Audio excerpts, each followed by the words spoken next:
straight into the roof of the net. Nice one. Straight down the middle. So a good performance from both teams. Hello, you're watching Firstpost. I'm Rupha Ramani. Let's get started.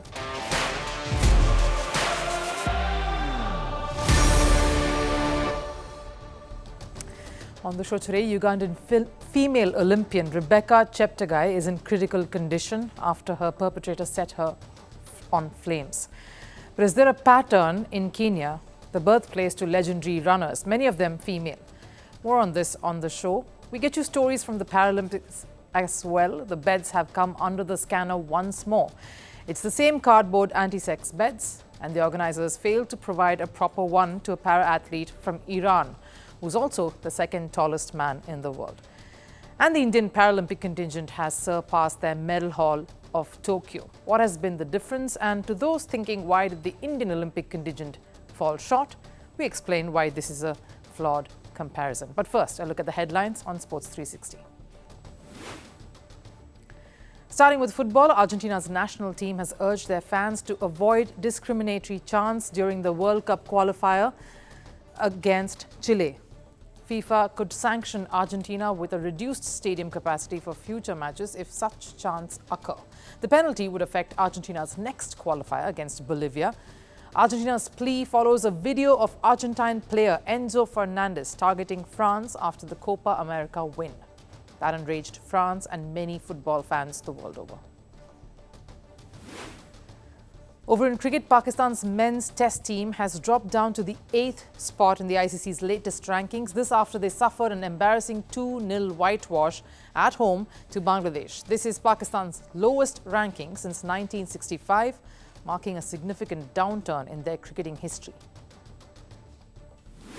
Russia's Tatiana Tomashova has received a 10-year ban for violating anti-doping regulations at the 2012 London Olympics. She has been stripped of her silver medal from the women's 1500 meters event. Tomashova is a two-time world champion. She's also among the 7 Russian athletes who were banned in 2008 for sample manipulation. Over in tennis and the US Open, 20th seed Frances Tiafoe passed the grueling quarterfinal battle against world number 9 Grigor Dimitrov. Of course, it did help that Dimitrov retired due to an injury. Tiafoe was leading 6-3, 6-7, 6-3, 4-1 at that point. Over in the women's draw, world number 2 Aryna Sabalenka reached the semi-final for the 4th straight year. She defeated China's Qin Wen Zhang 6-1, 6-2 in straight sets. And news from Paralympics. Britain's Sarah Storius extends her record as the most successful Paralympian of the country. Sarah clinched her 18th Paralympic gold after finishing first in the women's cycling event. Out of her 18 golds, Sarah has won 13 gold medals in cycling and the remaining 5 in swimming. The 46-year-old is competing in her 9th Paralympics, having made her debut way back in 1992. Now, Africa is known for producing some exceptional long-distance runners. The continent has produced many marathon legends and middle-distance superstars. And one country in particular has been a key face for all these talents, Kenya. The country has been home to top athletes like Eliud Kipchoge, Faith Kipyegon, and Bridget Kosgei. And given Kenya's legacy in running, it would be safe to say that the athletes here, especially these athletes who put this country and the continent itself on the world map, would be worshipped. But forget getting worshipped, the same country is slowly proving to be unsafe, especially for their female athletes. Ugandan runner Rebecca Cheptege who recently in fact competed at the Paris Olympics, was allegedly set ablaze by her boyfriend in western Kenya's town of Endebess, the same town where Cheptege has built a home and stays with her kids. She lives in the Kenyan town to stay near the many training facilities. These are the facilities that help her prepare for sporting events like the Olympics. But little did she know that this decision would come to haunt her. The athlete suffered extensive burns and was rescued by her neighbors. She is currently being treated in a hospital in Eldoret and is in critical condition. The couple were heard quarreling outside their house.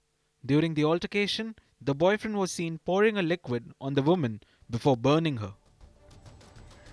Now, according to a police report, the two were fighting over a piece of land. The argument intensified and the man set Cheptege on fire. She's recovering in the same city, in fact, and that's the irony, that revolted and got the authorities to pull down a hideous statue that looked nothing like their legendary female runner, Faith Kipyegon. It was a disgrace to her achievements and her stature. That's what the people of that city said. And now, an incident like this. But here's the scary part. This is not a one-off incident. A country that is known for producing world-class runners has seen a pattern of these very female athletes being targeted often. Cheptege isn't the first woman athlete who has been subjected to violence in Kenya. There have been many horrific incidents in the near past concerning female athletes living in Kenya. Just 2 years ago, Damaris Mutua, a runner who represented Bahrain, was found strangled in a home with a pillow over her face. Just like Cheptege, Mutua was living in Kenya so that it would be convenient for her to train. Mutua also used to stay in Aiton and train with her boyfriend, who is missing ever since the incident took place. And just 6 months prior, before Mutua's murder, a decorated runner, Agnes Tirop, was killed in the very same town, Aiton. Her husband was charged with murder, and horrific details from reports suggest that Agnes was physically assaulted on many occasions right up until her death. And unlike Cheptege and Mutua, who were runners on the rise, Agnes Tirop was already an established athlete. She was a bronze medalist at the 10,000-meter event at 2017 and the 2019 World Athletics Championships. She finished 4th in the Tokyo Olympics. So clearly, if an athlete with her stature wasn't safe in her own hometown, what's to say of any of the others? And shockingly, all these incidents have been in areas around Eldoret, a place where athletes turn up to become Olympians because this has the best training facilities, the birthplace of running.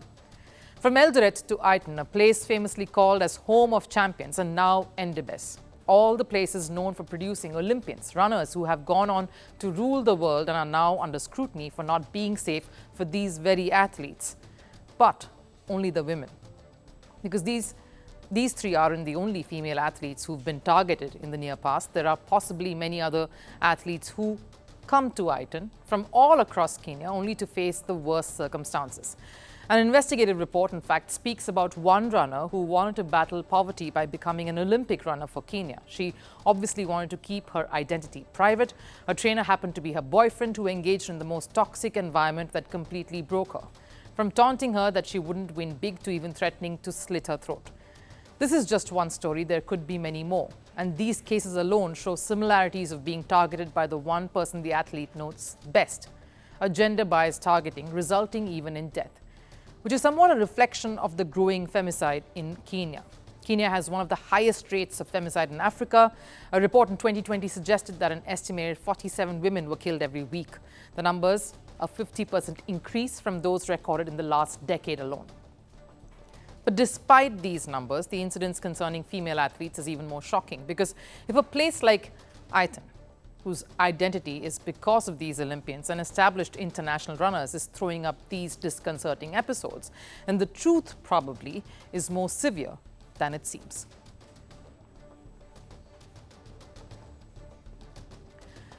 Now, what are the basic necessities for a good night's sleep? A bed, a good mattress, and a pillow. But guess what? The most simplest of things is turning out to be a bit of a headache for the Paris Paralympics organizers. The same anti-sex beds which created quite a huge uproar during the Olympics are again getting attention at the Paralympics too. We today talk about Iran's volleyball player Mortaza Meherzadeh Lakhjani. He's the world's second tallest man and the tallest para-athlete. Mortaza was forced to sleep on the floor, but before we get to that, let's first look at the beds that are used by the para-athletes here. Sleep. And each one is soft. Water it. Change it.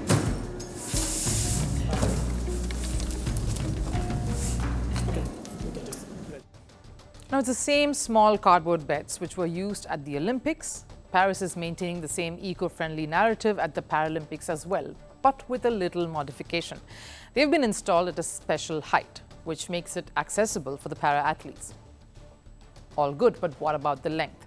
Because the person facing the issue is over 8 feet tall.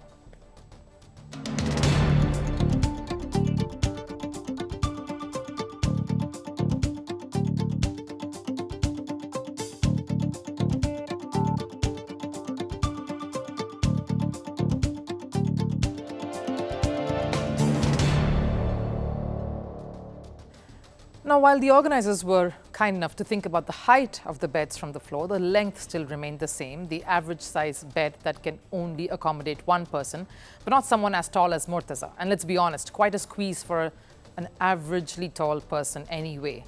And Murtaza is an unusually tall person. Even while sitting on a chair, Murtaza is around 6 feet tall. So since the Iranian didn't find a bed of his size, he was forced to sleep on the floor. But here's the thing, at the Tokyo Olympics, Murtaza was given a customized bed, something the organizers in Paris clearly forgot to do, up until Iran made a public statement speaking about how their athlete was not getting the proper facilities, and that, of course, prompted Paris to swing into action. Since learning about the situation in the media, we are making available additional extensions. The situation will be resolved today. Of course, it's also learned that the organizers did try to make extensions to the bed once the complaints came in, but they did not work. So the organizers are trying to rectify the mistakes. But the issue could have easily been resolved much earlier, because it's not like the organizers came to know about Murtaza's requirements after his arrival. The player was already named in Iran's volleyball list, and no, Murtaza isn't an unknown face. In fact, you can spot him from far. If not by his sheer height and presence, his achievements speak before him. He's a two-time Paralympic gold medalist in sitting volleyball event, has won gold twice in Asian Para Games, has 2 World Championship golds to his name, and is a World Cup winner. He's one of the most celebrated volleyball players. How could Paris have missed this? Murtaza went to Tokyo as well. The previous edition, Tokyo had the same cardboard beds as well. That was during the pandemic. But they made sure they got a special bed made just for Murtaza, something Paris failed to do. Irrespective of his stature in the sport, especially when the very same beds created a bit of a furore at the Olympics, where many athletes complained they suffered sleep deprivation, improper sleep. Some even decided to skip the Games village to stay elsewhere, the beds being one of the main reasons. And of course, some with little options, sleeping in open spaces too. Paris should have learned from this faux pas, because these are para-athletes. A private research conducted on para-athletes and their sleep patterns show that they tend to have poor sleep quality and sleep behavior compared to others.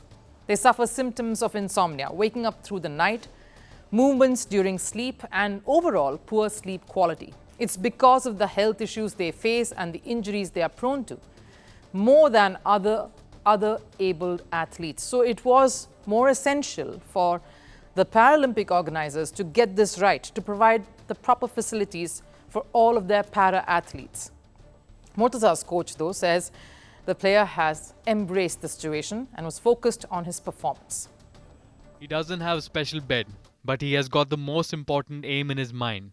It doesn't matter for him whether he will lay on the floor or he's not going to have enough to eat. In any way, he has the mind to become a champion.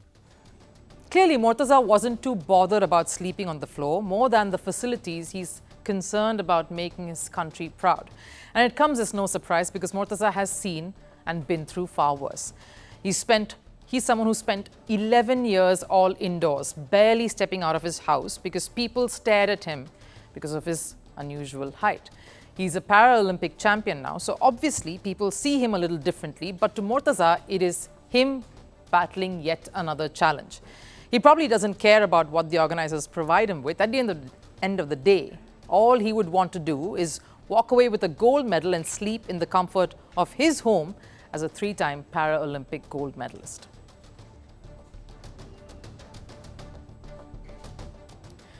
India's Paralympics team has shattered records. This year at Paris proved to be an even better outing for the Indian contingent compared to the Tokyo edition. They have surpassed their Tokyo haul of 19 medals, this with some more days left in the Games. One notable difference, of course, is the color of the medals. Tokyo saw 5 golds, and the edition has seen more bronze medals, this one, which only tells us that the Paralympic contingent this time has scaled heights, gone from missing podiums to at least making it to one. And then there have been, of course, many firsts too, reason why this edition has given more success than the previous one. But before we even get to the reasons for Paralympics team's success stories, maybe it's important to address a few thoughts that many of the viewers and many of you seem to have, or statements and comments that's being made across articles and digital medium everywhere. How come the Paralympics contingent has fared better than their previous best?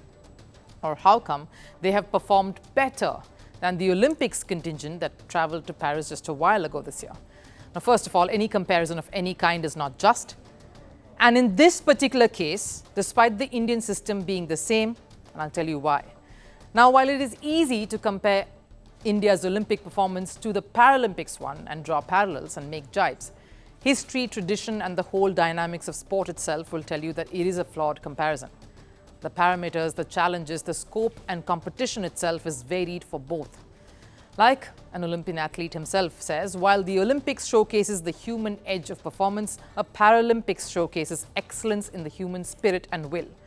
The two games test differently abled athletes across different parameters. Plus, there are multiple categories in a Paralympic sporting discipline itself. So like they always say, comparisons never do any good, especially in this case.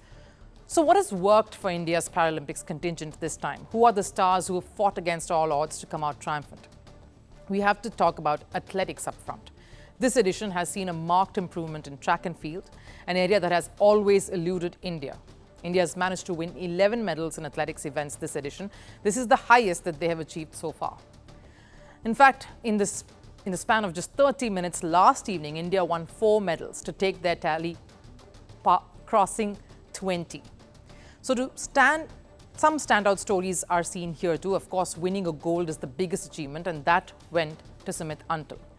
And there have been other strong performances too, whom we should mention, like Deepti Jevanji, who just made it to bronze in the 400-meter event of the T20 category. The 21-year-old tasted success in her debut Paralympics. The other prominent star has to be Mariyappan Thangavelu, a son of a daily wage labourer. He is the only para-athlete who has backed himself and worked hard enough to win medals back to back in 3 consecutive Paralympics editions, the first one to do so. He clinched bronze in the high jump T63 category, a phenomenal ride to the top and remarkable grit and consistency to stay there and get on the podium on 3 consecutive editions. And how can we forget Preeti Pal? The other major reason for India to excel in this Paralympics has been the contributions made by the large badminton contingent. The badminton contingent won 5 medals, including a gold. Some inspiring stories here too. Tulasi Simati Murugesan, who battled deformity in her left hand to get to a podium in Paris. IIT graduate Nitish Kumar, gold medalist, went to being passionate about football, getting bedridden after being in a train accident that caused permanent damage to his legs, to getting drawn to badminton and now achieving glory. And of course, the young women lead the charge here too. Let's not forget it was Avani Lakhara who opened the floodgates, and 17-year-old Sheetal Devi, who may have missed out on the individual event but made India proud in the compound event with wheelchair-bound Rakesh Kumar. Those have been the faces of this campaign, and there's still more to come as India looks to wrap up this campaign of the Paralympics on a high.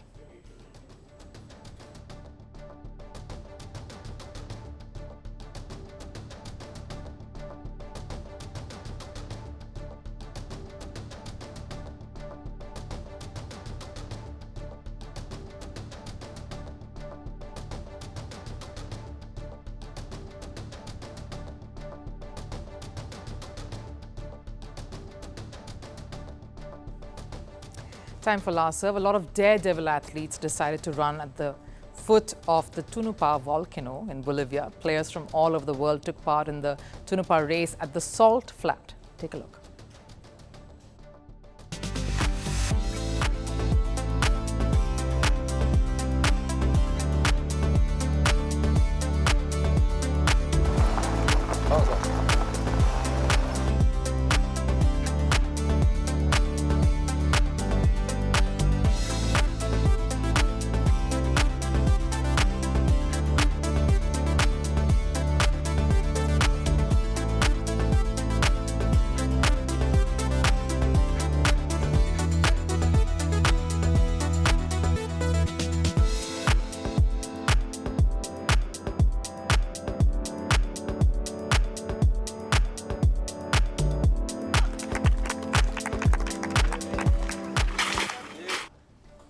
That wraps up First Sports here today. I'll see you again tomorrow. Till then, do take care. Bye-bye.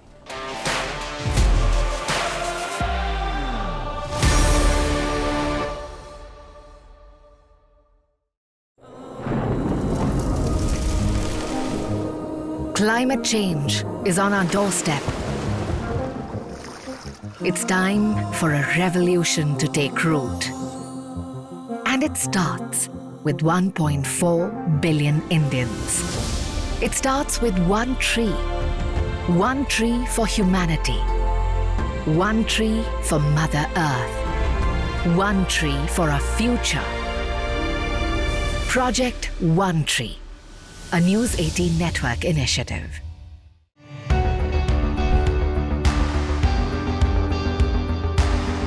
Across continents, one powerful news source. Bringing you diverse perspectives on the issues that matter.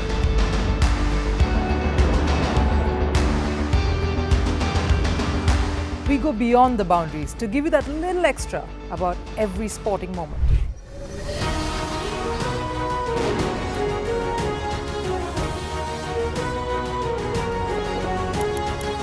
So thank you for making Firstpost 5 million strong. We're counting on your support, and you can trust us to bring you the news unfiltered and unvarnished.